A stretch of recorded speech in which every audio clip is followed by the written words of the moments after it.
Growing up with toxic family. Part 16. Now, with them not coming around no more, now I'm able to get some clear thoughts in my head and figure out what I'm going to do to get us out this situation. One of the things I started doing was finding another temporary service to go to. And I found a bigger temporary service that actually paid more money. Because at the other one, they paid minimum wage, $3.35 an hour. You do the math on it. You work all day, you get your check. By the time they take out for taxes and anything else, your check $20-something. And then you got to factor in bus fare. Ain't much left. Now, at this new temp service, I went there a few times, worked a few places, and on this particular day, the woman said, hey, since you've been doing a good job, we sending you to Fago Bottling Company. Because there, if they like your work, they'll hire you in. So since you've been doing a good job at these other places, you do the same here and you can get hired in. So I left there feeling good. Go catch the bus, Fago Bottling Company up on Gratiot. I get there, I'm feeling like Superman. Because all I'm thinking is I'm about to ace this. I'm going to have a job. I'm going to get us out this situation now. So I get to the security at the front gate. Let him know where I'm from, what temp service. He said, yeah, you go on to the back, ask for such and such.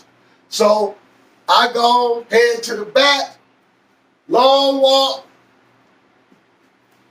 As I make it to the back, I see a foreman talking to some other people. As I approach him, he look at me, and in a real nasty way, he say, you ain't supposed to be back here. What you doing back here? I'm like, I'm from the temp service. I even had the little paper, you know.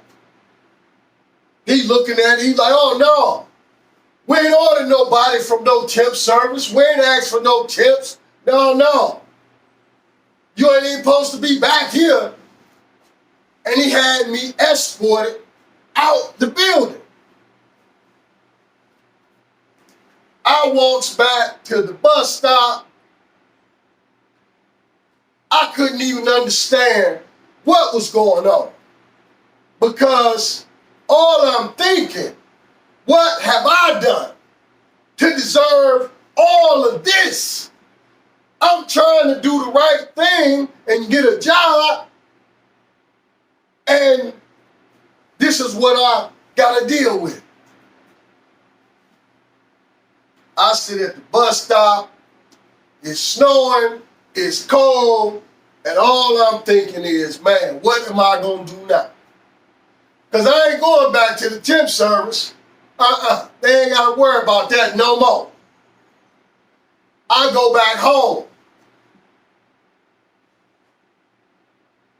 A few days later is when my brother Greg, because my sister has been steady telling the story that we over here with our children in this house and ain't no gas on, and it's the middle of winter. She telling it to everybody, so my brother Greg hears about it. Greg comes over to the house. He said, hey man, you ain't supposed to be going through this. You ain't supposed to be living like this, man. What happened to the money that mama had in them bank accounts for you? You need to call Trisha. So I calls my sister. What about the money that was in the bank accounts for me? She paused. And this is how you always know she about to lie. She always pauses when you question her about something. She say, ain't no money. Real nasty.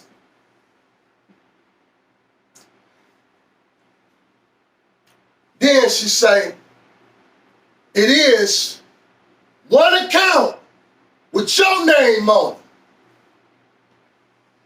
Now, because my mother died when I was 13, how would my name be on any of the accounts in the first place? The accounts will more likely still have her name on it unless you switched it and put your name on it.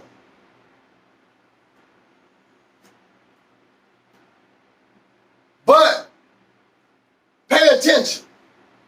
She says only one account with your name on it. So what that means? That means that it's several bank accounts, but it's only one with your name on it. She's so dumb, she always tell on herself. See, here's the thing about this. You remember I told you when I first started talking about me going around her, that somebody wanted me to see something? Well, listen, one of the first times I was at this woman's house, her husband had just came back from a trip from Maryland, D.C. area. That's where he was from. He came back, me and her sitting at the table. He in the bedroom unpacking his bag. He come out the bedroom with some money in his hand, walks up to her and say, hey, can you put this in your bank account for me? She pauses, looks at me, then back at him and say, I can't put your money in that account because that's where his money is at. So what that's telling us, this woman didn't even have her own bank account. So what happened to the money from this point to less than a year later, when I'm in this house with no heat in the middle of winter? What happened to it?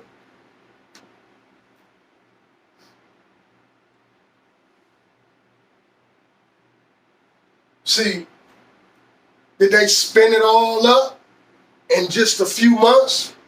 No. See, what happened is she had got accustomed to this good life they was living off the money. So she wasn't giving up nothing. She didn't care how bad I needed it. She wasn't about to sacrifice the life she was living. See, you gotta really question, what kind of money was it? You gotta really question that. What kind of money was she trying to hold on to? Was it just a few $1,000, $10,000, $20,000, you know? No. See, this takes us to another lie. Another lie that she been telling. Lie she told my daughter again was that when my mother passed away, we barely had enough money to bury her. Another lie. See, let me tell you how I know this. See, it's easy to tell somebody that don't know the truth, but I know it. See, for those of you that grew up in the 70s and 80s, y'all know the insurance man, he used to come to your house every day or every month to collect the payment. See, as a child, I knew the insurance man. That's how much he was coming every month. I used to see the insurance man at the door as a little kid and be like, hey, mama, insurance man at the door. Let me tell you, our insurance man was a fat white dude. He used to wear a cheap suit and his shoes was run over, you know, because he was a little heavy and he doing a lot of walking in and out of people's house all day, every day. He used to come, he come in, he gets to go in the living room. You know, back then, 70s and early 80s, everybody had that nice furniture in the living room and had plastic on it. Kids wasn't allowed to go in there. It was for special occasions only. Well, the insurance man coming, it was a special occasion. He got to go in there, sit on my mama white couch with the plastic on it. He had a big book with him. He opened up the book, found the name, signed, did whatever he did, wrote the payment down, he took the money or the check, and he was on his way. I seen this.